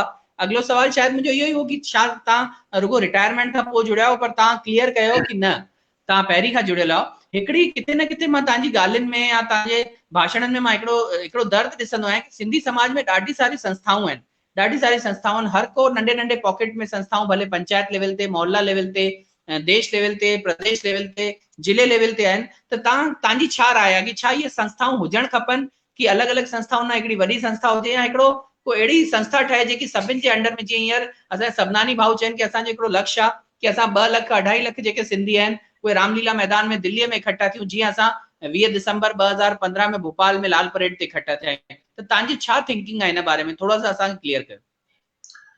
ॾिसो छा आहे, संस्थाऊं खोड़ आहिनि ऐं खोड़ रहंदियूं, उन्हनि खे कोई रोके न सघंदो, उनखे रोकण जो कोई मक़सद बि कान्हे। जंहिंखे कमु करिणो आहे उहो कमु करे, ऐं जेको कमु करे थो उनखे दुनिया ॾिसे थी। भगवान दास सभनाणीअ जेको कमु कयो, लाल परेड मैदान ते 25,000 माण्हुनि खे इकठो कयईं, इहो हिंदुस्तान में कंहिं नेता करे न सघियो, न करे सघंदो। ऐं अगरि भगवान दास सभनाणी जो इहो सुपिनो आहे कि दिल्लीअ में असां 2-2.5 लख इकठा कयूं त उहो करे वठंदो, हुन में क्षमता आहे।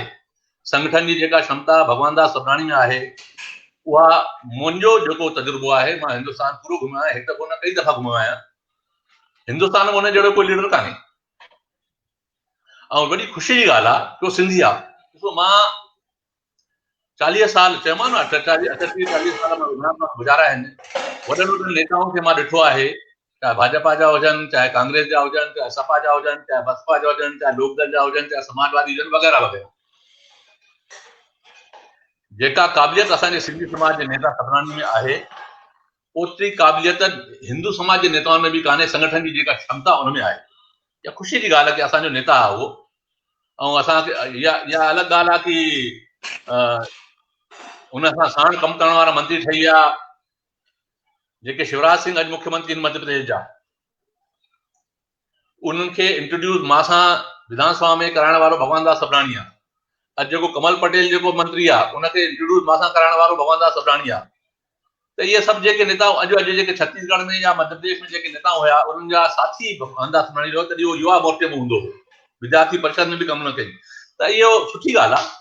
त कुल मिलाए करे दर्द हुन में ॾाढो सुठो आहे, ऐं हुन में क़ाबिलियत बि आहे, ऐं हुन में जेका कम भोपाल में करे थो उहे क़ाबिल तारीफ़ आहिनि, हुन में कोई शक न आहे। त जुड़ी करे कमु कयूं था। मूंखे सुठो आहे कि हुनजो सहयोग बि मूंखे मिलंदो आहे, समाज जो सहयोग मूंखे मिलियो। 4 सालनि सां मां सिंधी सेंट्रल पंचायत जो अध्यक्ष आहियां।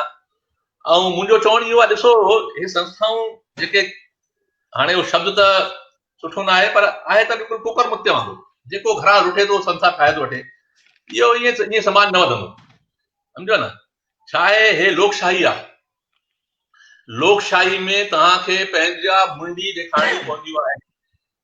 तव्हांखे भीड़ खपे, तव्हांखे समर्थन खपे, तॾहिं तव्हांजा कम थींदा। जॾहिं मां सेंट्रल पंचायत जो अध्यक्ष थियुमि त पहिरियों मां पंहिंजो प्राथमिकताऊं चवंदुमि कि असांजी समाज जूं समस्याऊं छा आहिनि। ॾिसो, एॾे वॾी दुख जी ॻाल्हि आहे इहा। वॾी वॾी संस्थाऊं, लायन, फलाना, रोटरी, फलाना ठिकाना। मां इहो चवां थो कि 70 साल में असांजे पट्टे जी समस्या न सुलझी आहे। घणनि शहरनि में, राजस्थान में सुलझी आहे, महाराष्ट्र में सुलझी आहे, मध्य प्रदेश में सुलझी आहे। कहिड़ी संस्था अची करे अॻिते वधी? नागरिकता जा मसला, अॼु मां चवां थो, नागरिकता पाकिस्तानी हिंदू जेके अचनि था, नागरिकता जा मसला असां भोपाल में 0 करे छॾिया आहिनि। 0, बिल्कुलु 0। इंदौर में 5-6 हज़ार नागरिकता जा मसला पेंडिंग आहिनि। छो नथा सुलझनि? कंहिंखे बि ॾिसो, सभिनि खे खपे मंच, सभिनि खे खपे मंच।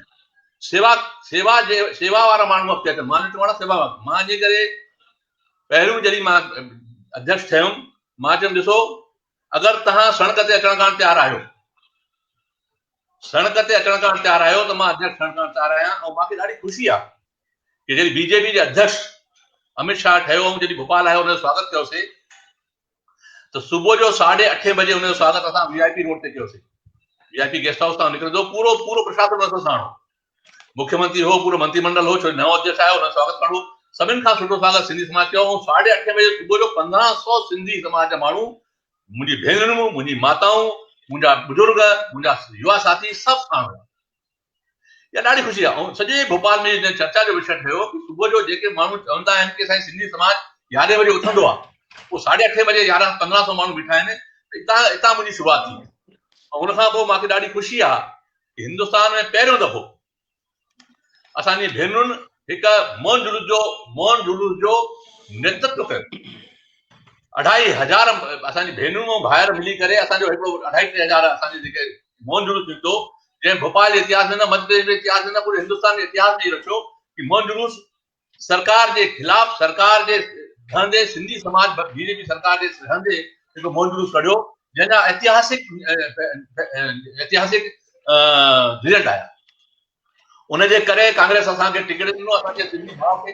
उनजे करे असांखे सांसद मिलियो। बीजेपी असांखे मध्य प्रदेश जे इतिहास में पहिरियों दफ़ो, मध्य प्रदेश 1 नवंबर 1956 जो ठहियो आहे। उनजे इतिहास में कॾहिं बि न कांग्रेस न बीजेपी कंहिं बि सांसद जो टिकट कंहिं सिंधी खे न ॾिनो। पहिरियों दफ़ो जॾहिं असांजा आयासीं, असां विढ़ियासीं, असां जुलूस कढियासीं, असां धरना ॾिनासीं नीलम पहाड़ ते 25 दिसंबर ऐतिहासिक धरनो थियो कॾहिं न थियो। त उनजो रिजल्ट निकितो। असांखे भाजपा जो अध्यक्ष भोपाल जिले जो विकास गिलानी ठाहियो वियो। असांजे शंकर लालवानी खे टिकट ॾिनो वियो। इंदौर जहिड़े शहर सां सिंधी समाज खे टिकट ॾिनो वियो। भोपाल जे हुजूर सां कांग्रेस असांजे नरेश ध्यानचंद टिकट जेको अहिड़ी टक्कर ॾिनी भाजपा जे कैंडिडेट खे कि उनखे हाराईंदे बचियो। इहा वॾी उपलब्धि आहे असांजी। ॾिसो, हे लोकशाहीअ में जेसि ताईं तव्हांजी राजनीतिक हैसियत न ठहंदी, प्रशासनिक हैसियत न ठहंदी, तव्हां कॾहिं कुझु न करे सघंदव। वेठा पिछलबू ठहिया पिया हुजो, जिंदाबाद कंदा वञो, नेताउनि खे जिंदाबाद कयो, उन्हनि खे मानो पायो। असां चवंदा आहियूं, मां हिकिड़ी ॻाल्हि पहिरियों ई चई, जेको तव्हांखे रोटी नथो खाराए हुनखे घर घुराए करे रोटी न खाराए। शाल पहिराइण करण असां न, इहे शाल पाराइण, मालाऊं पाराइण, इहे मूंखे न पसंदि ईंदा आहिनि। असांखे सिधी असांखे जेको जेतिरी इज़त ॾींदो उनखे एतिरी इज़त ॾियो। जेको तव्हांखे रोटी खाराइण जी हैसियत रखे थो उनखे घर रोटी खारायो, न त ज़रूरत न आहे तव्हांखे रोटी खाराइण जी। असां जेको न वरितो आहे रोटी खाराइण जो, तन बि ॾियूं, मन बि ॾियूं, धन बि ॾियूं, ऐं असांखे 70 साल ताईं पट्टा बि न मिलनि, असांखे नागरिकता जा मसइला न सुलझनि। तव्हांखे ख़बर आहे आनंद भाई, मध्य प्रदेश जे कंहिं बि higher secondary primary middle higher secondary school में हिकु बि शासकीय स्कूल में सिंधी शिक्षक कान्हे। काॾे वेंदी असांजी भाषा, कीअं पढ़ंदी असांजी भाषा? बसि असां इहे ॻाल्हि ॾिसो, असांखे सिंधी भाषा खे रोज़गार जी भाषा ठाहिणो पवंदो। हर प्रदेश में असांखे मिलणो पवंदो कि सिंधी भाषा जा शिक्षक हूंदा त असांजा शिक्षक हूंदा त असांजी रोज़गार जी भाषा ठहंदी, माण्हू सिखंदा, रोज़गार मिलंदो। 10-20 पोस्ट निकिरंदियूं त हज़ारे माण्हू अप्लाई था कनि। अगरि असांजे मध्य प्रदेश में 200 पोस्टूं बि अगरि सिंधी समाज जी हुजनि, राजस्थान में हुजनि, महाराष्ट्र में हुजनि, 200 पोस्टूं अगरि हूंदियूं त 2 लख माण्हू अप्लाई कंदा। ही मञी वठो, 2 लख माण्हू अप्लाई कंदा, सिंधी सिखंदा कि न सिखंदा? उनखे रोज़गार बि मिलंदो ऐं सिंधी सिखंदा बि, ऐं ॿिया बि माण्हू सिखंदा। भई कॾहिं रोज़गार मिली सघे थो। असांजी जड़ कटे छॾी आहे सरकारुनि, बिल्कुलु विधिवत तरीक़े सां असांखे पुरुषार्थी जिंदाबाद, बहुत पुरुषार्थी कौम है। अरे पुरुषार्थी हूंदा त असां पुरुषार्थी आहियूं, पर असांजी पुरुषार्थीअ खे तव्हां ॾिनो छा आहे? असां अचे पटनि जे ॾिसो असांजी सिंधी कॉलोनी जी हालत छा आहे। पहिरियों दफ़ो मध्य प्रदेश जे इतिहास में सिंधी समाज जी मांगुनि जो कांग्रेस जे वचन पत्र में, कांग्रेस पार्टी जे वचन पत्र में 6 मांगूं असांजी शामिल कई। इहो कॾहिं न थियो कि असांजे जुलूस जो रिजल्ट हुयो। इहो असांजे नीलम पहाड़ जे धरने जो रिजल्ट हुयो। पहिरियों दफ़ो थियो, उहो हुन ते कम शुरू थिया। असांजा संत नगर जे 8 दुकानदारनि खे, जंहिं असांजे महापौर, असांजे भोपाल जे महापौर जी दुकानूं तोड़ियूं, असांजे संत नगर दुकान तोड़ियूं, उनखे 8 दुकानूं असां ॼाराईसीं। इहो उन जे करे कि असां खां डपु कांग्रेस खे बि हाणे थी वियो आहे, बीजेपी खे बि थी वियो आहे कि हे इसाथ ले जे लाइन ते हली रहिया। तव्हां इहो मञी करे न हलो कि असां ग्रांटेड न वठो, ग्रांटेड न वठो। इहो असां ग्रांटेड न आहियूं। असांखे असांजो मान सम्मान तव्हां रखणो पवंदो। असांजी सभ्यता, असांजी संस्कृति, असांजी भाषा जो मान तव्हांखे रखणो पवंदो। भाषा जात आयोग जी 16वीं रिपोर्ट आहे। भाषा जात आयोग जी 16वीं रिपोर्ट आहे। उनमें हर समाज जे माण्हुनि जी जनसंख्या केतिरी आहे ॿुधायो वेंदो आहे। उन में रिपोर्ट ईंदी आहे, हर साल ईंदी आहे, कंहिं शहर में कंहिं भाषा जा घणा माण्हू रहंदा आहिनि। भाषा जात आयोग जी 16वीं रिपोर्ट जेका आई, 16 में जेका रिपोर्ट आई, उनमें सिंधी समाज जो मध्य प्रदेश में आंकड़ो ॾेखारियो वियो 0। कोई रहंदो ई कान, हुनमें जनसंख्या जो उल्लेख न आहे। महाराष्ट्रियन आहिनि, उर्दू आहिनि, फलाना आहिनि, गोंड आहिनि, गोंडवी आहिनि, सभु आहिनि, सिंधी न आहिनि। त मध्य प्रदेश में सिंधी नथा रहनि। एॾो उपेक्षा जो भाव असांजे प्रति जेको आहे, छो जो ख़बर आहे कि हे रिएक्ट कंदा कान। असां हुनमें बि रिएक्ट कयोसीं। असां अमित शाह खे बि ॾिनोसीं, ज्ञापन ॾिनोसीं। असां शिवराज सिंह खे बि ज्ञापन ॾिनोसीं। असां कमलनाथ खे बि ज्ञापन ॾिनोसीं, ऐं हुते कमु शुरू थियो। त इहा आहे कि ॾिसो, तव्हांखे मांगूं रखणी पवंदियूं, ऐं अगरि तव्हांजी मांगूं सरकार नथी मञे, MLA नथो मञे, त तव्हांखे रिएक्ट करणो। तव्हां रिएक्ट न कंदव, तव्हां ईअं ई रहंदव। थोरो नेताउनि जे पुठियां हलंदा हलो, इहो पुठियां न हलो। असांजे भोपाल में नेता, असांजो हुजूर जो नेता हूंदो, उन सिंधियुनि खे गारियूं ॾिनी, सिंधियुनि खे लफ़्ज़ ख़राब ॻाल्हाई। असां हुनजे खिलाफ़ मां पाण हुनजे खिलाफ़ FIR दर्ज कराई। अॼु बि FIR दर्ज आहे हुनजे खिलाफ़। अॼु हुन चालान पेश थियण वारो आहे जल्दी सां जल्दी। असां हाणे FIR MLA जे खिलाफ़ दर्ज थियणु वॾी ॻाल्हि आहे। असां ॾिसो, मुंहिंजो चवणु इहो आहे त स्वाभिमान सां रहो, जेतिरा ॾींहं जीरा रहो स्वाभिमान सां रहो। इन तरीक़े ले कंदासीं न असां ले करण जा ॾींहं न आहे। बिल्कुलु तरीक़े सां जियो, सुठे नमूने जियो, ऐं जेको तव्हांखे मान ॾे हुनखे तव्हां सर ते घुमायो मान चवणु, पर जेको तव्हांखे मान नथो ॾे मां हुनखे मान ॾियण जे पक्ष में न आहियां। बिल्कुलु त मां जॾहिं खां अध्यक्ष थियो आहियां मां इन ई लाइन ते कमु कयो आहे, ऐं मूंखे ख़ुशी आहे कि भोपाल जी जनता मूंखे प्यारु ॾिनो आहे, मूंखे सम्मान ॾिनो आहे। जॾहिं 3 सालनि खां पोइ हुनजा चुनाव थिया, उहे तव्हां पाण साक्षी आहियो, हुनजा चुनाव थिया, ऐतिहासिक वोटिंग थी, ऐं ऐतिहासिक वोटिंग में असांजे सॼी पैनल खे केॾे प्रेम सां असांखे मतिलबु 95% वोट असांखे मिलिया। मूंखे ॾाढी ख़ुशी आहे। मां ॾाढो खुराक आहियां भोपाल जी जनता जो, मध्य प्रदेश जी जनता जो, जंहिंजो प्यारु मूंखे मिलंदो आहे, ॾाढे सुठे नमूने मिलंदो आहे। ऐं जेतिरो क्षमता मूं में आहे मां कमु कयां थो, ऐं जेका क्षमता आहे उनजो पूरो निभाईंदुमि, जेतिरो निभाए सघंदुमि ज़रूरु निभाईंदुमि। जी, ॾाढी सुठी जानकारी तव्हांखां मिली। ऐं मां दर्शकनि खे इहो ॼाण थो ॾियणु चाहियां कि जेतिरा भाऊ कार्यक्रम ॿुधाया, जेतिरा बि हिननि मौन जुलूस ॿुधाया जंहिंमें मायुनि नेतृत्व कयो, अगरि धरने जी ॻाल्हि निकिती, बैरागढ़ में को दुकाननि वारनि सां कुझु अन्याय थियो, जेके दुकानूं ॿरी वयूं या रोडनि जी समस्या थी, पटे जी समस्या थी, हिननि सभिनि जो मां ख़ुदि गवाह आहियां। मां हर कार्यक्रम में भाऊअ सां गॾु हुअमि, कंधे सां कंधो मिलायो आहे। पर मूंखे किथे न किथे इहो लॻंदो आहे कि भाऊ तव्हां जेके कार्यक्रम कया आहिनि, तव्हां जेके कम कया आहिनि, शायदि जंहिं हिसाब सां असांखे नेतृत्व भगवान दास सबनानी वांगुरु नथो मिली सघे, उन हिसाब सां असांखे हिकिड़ो ॿियो नेतृत्व इसरानी वांगुरु बि शायदि ॿियो कॾहिं न मिले। मां हिकिड़ी ॻाल्हि ॿी तव्हांखां ॼाणण थो चाहियां कि मां ॾिसंदो आहियां कि हर को इंसान जी मदद कंदो आहे, को समाज जी मदद कंदो आहे, पर असली मदद उहो थी थिए कि हुन माण्हूअ खे जेको वाकई में समाज जे आख़िरी छोर ते बीठो आहे, भले ई पंहिंजे सिंधी समाज जो आहे, हुनखे हिकु दफ़ो सिस्टम सां जोड़े छॾिजे, सरकार सां जोड़े छॾिजे, त शायदि हुनजी सॼी समस्याऊं ख़तम थी वञे। ऐं उहो प्रयास मुंहिंजे ख़्याल सां सॼे देश में अगरि कंहिं कयो आहे त भगवान देव इसरानी कयो आहे। मां तव्हांखे दिलि सां ॿुधायां थो कि मां शायदि पहिरीं दफ़ो ॾिठो आहे कि सिंधी सेंट्रल पंचायत भोपाल कम त ॾाढा कंदियूं आहिनि संस्थाऊं, पर हिन संस्था हिकिड़ी अहिड़ी बुकलेट ठाही आहे, अहिड़ी किताब ठाही आहे, हुन किताब में जेके युवा आहिनि, जेके बुज़ुर्ग आहिनि, जेके मायूं आहिनि, जेके असांजे समाज वारा आहिनि, हुननि खे छा फ़ाइदो सरकार थी ॾेई सघे। छोकी संस्थाऊं त हिकु ॾींहुं ॾींदियूं, 2 ॾींहं ॾींदियूं, पर सरकार जेके आहे उन्हनि खे हमेशह उहे सुविधाऊं ॾींदी, त उन्हनि सुविधाउनि ते हिकिड़ी बुकलेट ठाही आहे। मां दावे सां थो चवां कि बुकलेट शायदि इंडिया में कंहिं बि संस्था न ठाही हुजे। उहो ठाहिण जो श्रेय जेको आहे भगवान देव इसरानी भाऊअ खे आहे, हिननि जी संस्था खे आहे। हुन किताब जे बारे में तव्हां ॿुधाईंदव कि छा किताब आहे, कीअं आहे, थोरो सो असांखे जानकारी ॾियो। मुंहिंजो चवणु इहो आहे, ॾिसो मां जॾहिं अध्यक्ष थियासीं, पाण वेठासीं, सभई कयासीं, भई बुनियादी असांजी दिक़त छा आहे। ॾिसो अहिड़ा कमु मूंखे करणु वणंदो न आहे। जॾहिं असां पहिरियों दफ़ो शुरूआत कईसीं त सभिनि खां पहिरियों कमु अगरि तव्हांखे यादि हुजे आनंद भाई, कि असां सभिनि खां पहिरियों कयोसीं कि असांजे मध्य प्रदेश में सिंधी घणा आहिनि, इन जी शुरूआत थियणु खपे, ख़बर हुअणु खपे।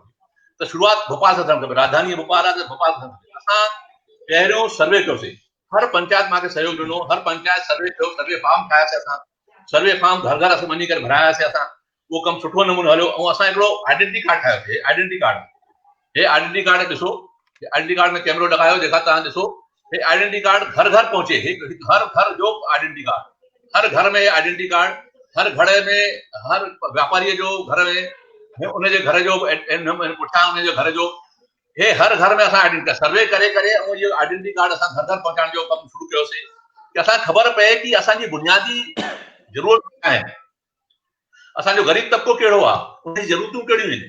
असां वटि अफ़सर घणा आहिनि, असां वटि कर्मचारी घणा आहिनि, कंहिं कंहिं ऑफिस में कमु था कनि, असां वटि CA घणा आहिनि, असां वटि वकील घणा आहिनि, असां वटि डॉक्टर घणा आहिनि, असां वटि सॼो उन हिसाब सां जॾहिं असां उनजी पूरो डाटा ठाहींदासीं। असां जेको सर्वे फार्म असां ठाहियोसीं उन में असां उन्हनि जो ब्लड ग्रुप पतोसीं, उनजे परिवार जो विवरण, हिन पुठियां परिवार जो विवरण आहे, इन में कार्ड में पुठियां परिवार जो विवरण आहे, ऐं साम्हूं उन व्यक्ति जो विवरण आहे, उनजो व्यवसाय छा आहे उनजो विवरण आहे। असां हिनजो मतिलबु इहो आहे कि हिन में असांजो मैट्रिमोनियल डेटा ठही वेंदो, उन्हनि जो ब्लड ग्रुप थी वेंदो। तव्हांखे रोज़गार जे कारण माण्हू खपे, मूंखे रोज़गार खपे, इनजो डेटा हुन में आहे। तव्हां कहिड़े व्यवसाय में आहियो, तव्हां असांजा जनरल स्टोर घणा आहिनि, असांजा मेडिकल स्टोर घणा आहिनि, असांजा हार्डवेयर स्टोर घणा आहिनि, इहो सॼो डेटा असां वठी करे पूरो कंप्यूटराइज़ करायोसीं। असांजी वेबसाइट आहे, उन में पूरो डेटा असां उन में कंप्लीट कयूं था। उहो डेटा जॾहिं अची वेंदो वरी ठहंदो। हाणे असां कम खे वरी नए सिरे सां पूरो कमु अञा पूरो न थियो आहे। उहो हाणे असां हुनजो ऐप था ठारायूं, ऐप ठाराए करे सवले तरीक़े सां सभु माण्हू हुन में पंहिंजा फीड कंदा मूंखे यकीन आहे कि भोपाल में 25 खां 30,000 माण्हू रहनि था। उन्हनि जो सभिनि खे असां आइडेंटिटी कार्ड जो कार्ड ॾींदासीं। उहो कार्ड खणी करे जाॾे बि वेंदो, कॾहिं बि वेंदो, उहो असांजो भाउ हूंदो, असांजे परिवार जो मेंबर हूंदो ऐं उनखे पूरी मदद, चाहे व्यापारी हुजे, चाहे अफसर हुजे, चाहे कर्मचारी हुजे, चाहे सीए हुजे, चाहे वकील हुजे, चाहे डॉक्टर हुजे। असां डॉक्टरनि जी मीटिंग कई आहे, असां वकीलनि जी मीटिंग कई आहे, सभु सहयोग करण खां तयारु आहिनि। असांजी सुठी सुठी अस्पतालूं हिन ते।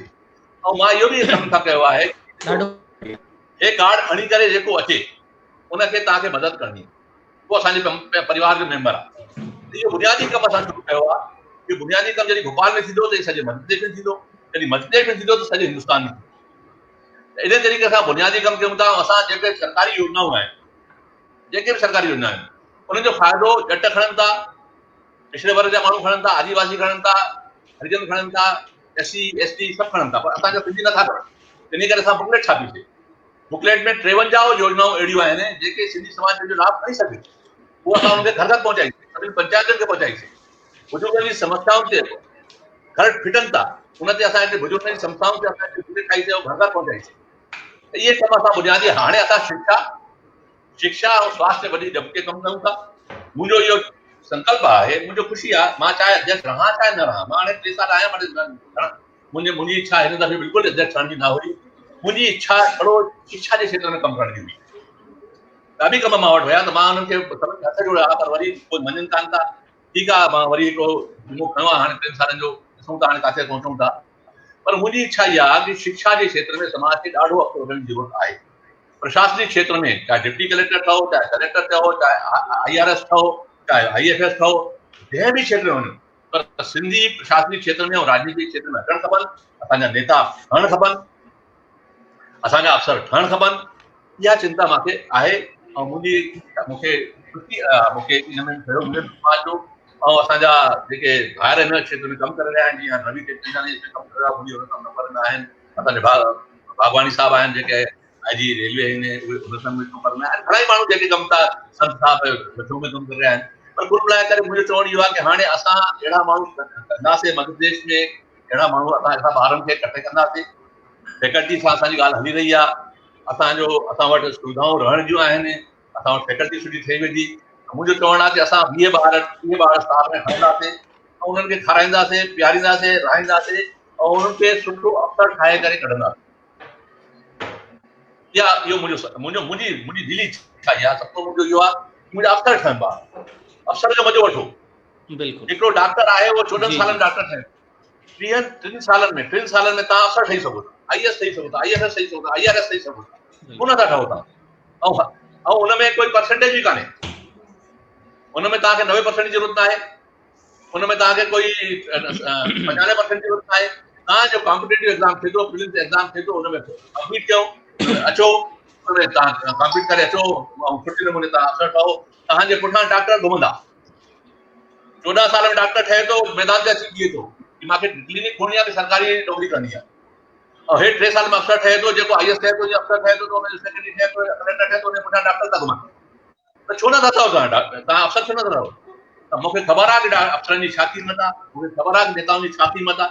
मुंहिंजो सुपिनो इहो ई आहे। हाणे इन्हनि कमनि ते, इन्हनि में असां लॻा पिया आहियूं, इन्हनि कम कंदासीं ऐं पूरी कोशिशि असांजी आहे कि शिक्षा जे क्षेत्र में असांखे सफलता मिले, असांजा सुठा अफ़सर ठहनि। असां काउंसलिंग कंदा आहियूं, असां ॿारनि जी काउंसलिंग कंदा आहियूं। तव्हांजी कहिड़े फील्ड में तव्हां वञो, हर फील्ड में ॿार वञनि, सुठे फील्ड में वञनि।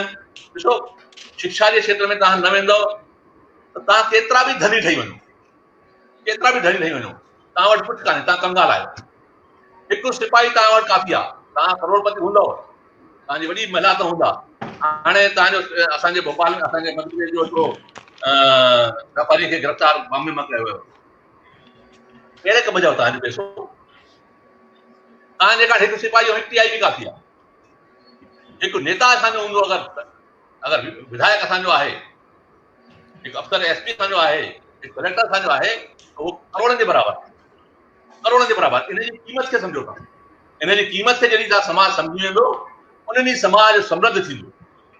मूंखे यादि आहे, मां पढ़ियो आहे किथे कि यहूदी जो जेको इज़राइल जॾहिं ठहियो, त उन इज़राइल जॾहिं ठहियो त उनजा वॾा धनी माण्हू पैसा खणी करे उनजे धर्म गुरू वटि विया असांजो हिकिड़ो अहिड़ो असांजो बिल्डिंग ठाहियो, अहिड़ो बढ़िया असांजो प्रार्थना स्थल ठाहियो कि दुनिया ॾिसे हुनखे। हुन चयईं इहे पैसो जेको खणी आयो मां वटि रखो, मां तव्हांखे शिक्षा ॾींदुमि ऐं तव्हांजी जहालत दूर कंदुमि। अॼु यहूदी सॼे विश्व में सभिनि खां अमीर आहिनि, सभिनि खां क़ाबिल आहिनि, सभिनि खां वधीक पढ़ियल लिखियल आहिनि ऐं सॼे अमेरिका खे था हलाइनि। असां में हर शख़्सियत आहे, असां में वॾी ताक़त आहे, असां वटि सभु कुझु आहे, पर असांखे छा कनि कि असां काॾे वञूं? असां काकटेल पार्टियूं असांजी जेके छा था कनि, असांजी पार्टी जेके संस्थाउनि जा मां नाला तव्हां घणनि मां नाला नथो खणणु चाहियां, तॾहिं हुनजी मीटिंग थींदी त काकटेल थींदी आहे, नॉनवेज थींदी आहे, इहा मीटिंग थींदी आहे, सेवा। हिनखे सेवा चइबो आहे, हिनखे सेवा न चइबो आहे। वाकई में तव्हां जेकी ॿुधायूं कि जी बिल्कुलु तव्हां जेके बि ॻाल्हियूं ॿुधायूं वाकई में ॾाढी प्रशंसनीय आहे। मां ख़ुदि हिनखे ऐसा महसूसु कंदो आहियां, मां ख़ुदि हिकिड़ो टीचर आहियां, IAS या प्रशासनिक सेवा में राजनीति में अञा बि असांजा माण्हू जेके आहिनि ॾाढा घटि आहिनि।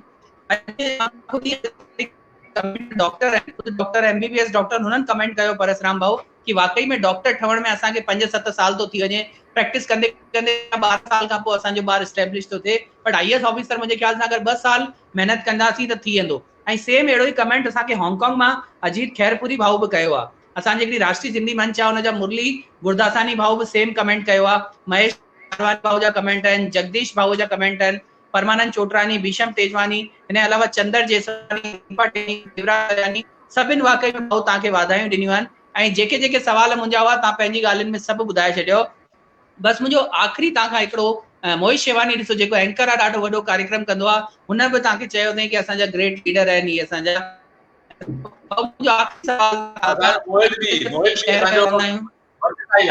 मोहित बि असांजो वर्सिटाइल में एक्टर आहे। मोहित में जेका खूबियूं आहिनि ईश्वर करे अञा वधे हो ऐं असांजे भोपाल जो नालो मथे कयो। हमेशा हिकिड़ी ॻाल्हि चवंदो आहियां प्रेम भाऊ, 1 मिनट, मोहित लाइ हमेशा मां हिकिड़ी ॻाल्हि चवंदो आहियां कि फूलों में फूल बहुत देखे गुलाब जैसा कोई, संतों में संत बहुत देखे लेकिन हृदय जैसा कोई नहीं, और एंकर में सिंगर बहुत देखे लेकिन प्रेम जैसा कोई नहीं। तो वाकई में अहिड़ी असांजी जेकी सिंधी कम्युनिटी आहे त मां हाणे हैंड ओवर कयां थो मां प्रेम भाऊ खे कि अॻियां स्टेज जेको आहे प्रेम भाऊ जे हवाले आहे। जीअं त हाणे सर तव्हां ॻाल्हि कई जेका बुक जी ॻाल्हि हींअर निकिती सर, त सूरत सिंधी पंचायत बि हिकिड़ी बुक ठाती हुई जंहिंमें सूरत सिंधी डायरेक्टरी ठही हुई, जंहिंमें सॼे सिंधी समाज जा सूरत जा जेतिरा बि सिंधी समाज आहिनि उन्हनि जा उनमें नंबर आहे, केरु आहे, छा आहे, कीअं, जीअं तव्हां ठाती आहे। त तव्हां मूंखे ईअं थींदो आहे कि वर्ल्ड लेवल ते इहा बुक ठहणु खपे, त उहो प्रोसेस कीअं थींदो आहे? ॾिसो हाणे डायरेक्टरी हाणे ठही विया आहिनि, हाणे डायरेक्टरी ज़रूरत न आहे। जेका बुक असां ठाही आहे उहा असां डायरेक्टरी न आहे, हुनमें सरकारी योजनाऊं हुनमें उल्लेख आहे कि हे सरकारी योजनाऊं आहिनि, जंहिंजो फ़ाइदो सरकारी योजनाउनि जो फ़ाइदो समाज खणी सघे थो, उहा बुक ठाही आहे असां। ये डायरेक्टरी हाणे ज़रूरत ई न आहे, हाणे ऐप अची विया आहिनि, तव्हांखे कुझु ज़रूरत ई न आहे कुझु करण जी। उहा कमु कयो। तव्हां जेको हींअर एप्लीकेशन जी ॻाल्हि ॿुधाई, त उहो एप्लीकेशन में हर कोई पंहिंजो नालो रजिस्ट्रेशन कराए थो सघे? हा, फ़िलहाल असां भोपाल जे कारण कयो आहे शुरू। मां चाहियां थो भोपाल खां पोइ मध्य प्रदेश ठहे, पूरो हिंदुस्तान ठहे, सभु पूरो हिंदुस्तान हिकु परिवार ठही वञे। ॾिसो जॾहिं वर्ड कंप्यूटर जे ज़रिए परिवार ठही सघे थो, असां ऐप जे ज़रिए पूरो परिवार हिकु छो नथा ठाहे सघूं था। मुंहिंजो चवणु इहो आहे कि तव्हां राजनेता बि पैदा कयो, तव्हां अफ़सर बि पैदा कयो ऐं पंहिंजे पेरनि ते बीहो। तव्हां पुठियां इहे घुमण जो बंदि कयो। मां हमेशा चवंदो आहियां तूफानों से आंख लड़ाओ, सैलाबों पर वार करो, मल्लाहों का चक्कर छोड़ो, तैर के दरिया पार करो। पाण पंहिंजे मुद्दे ते बीहो।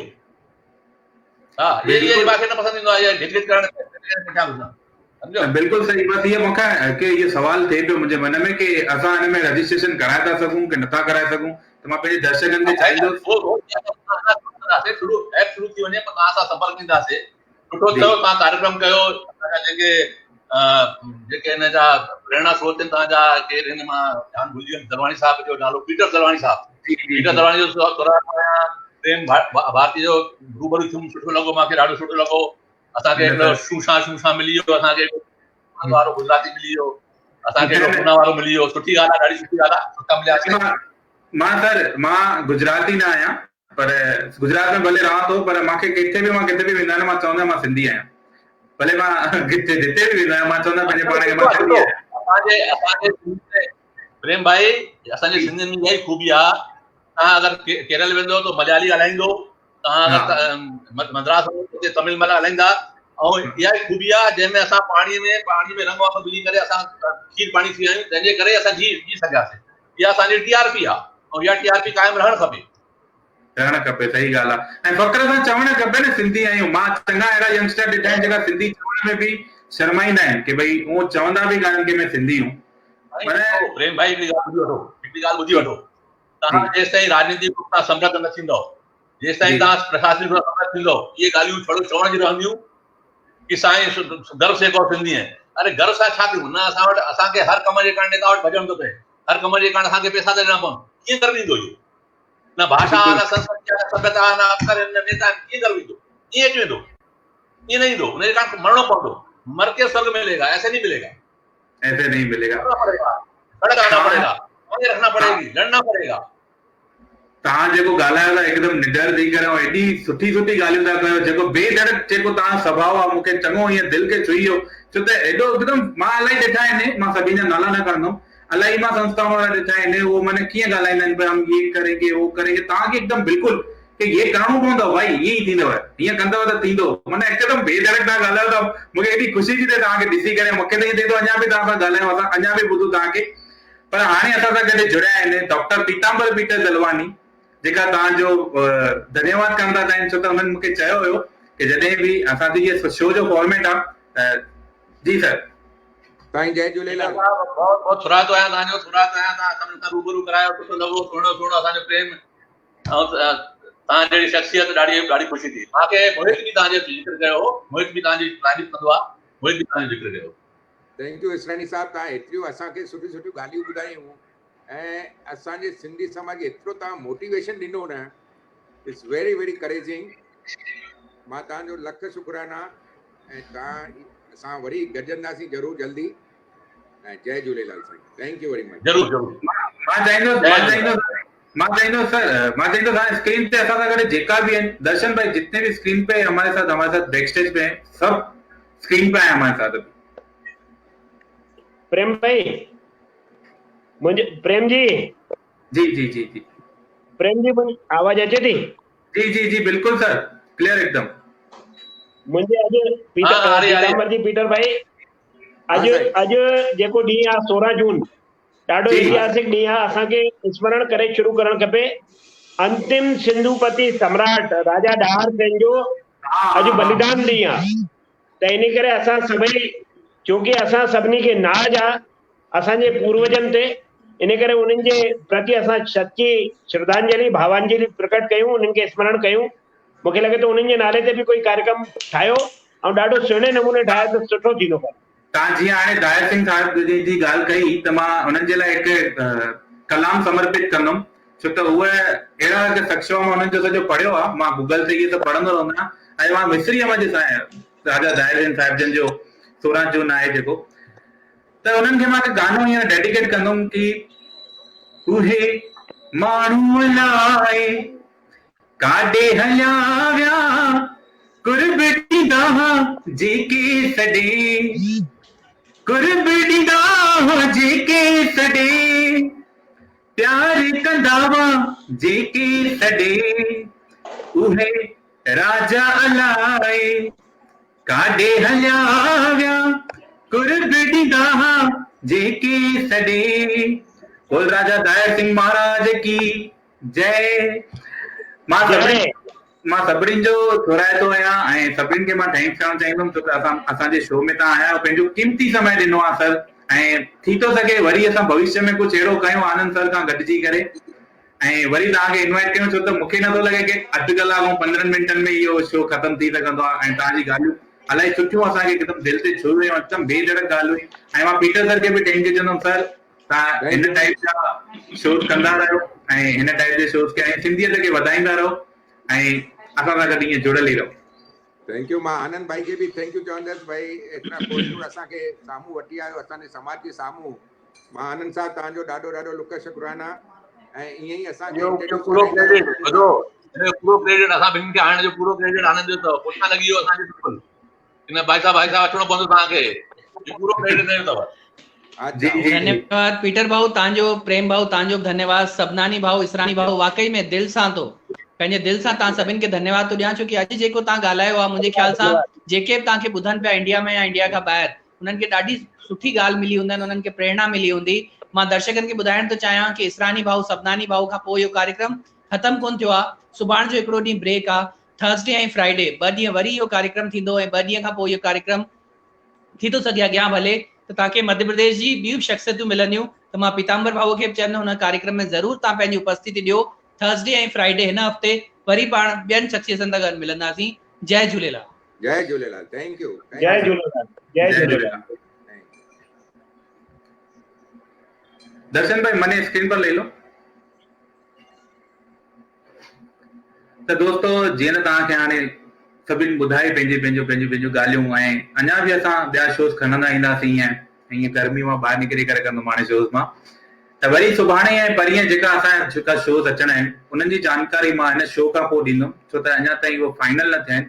बसि असांजा फाइनल थी वेंदा ऐं पोइ तव्हांखे हुनजी सॼी जानकारी ॾींदुमि। तेसि ताईं तव्हां सभिनि खे जय झूलेलाल, बेड़ा ई पार, सदाई शाहूकार ऐं कोरोना खां बचंदा रहो। गवर्नमेंट जेका नियम चए थी उन्हनि जा पालन कंदा रहो। Bye by.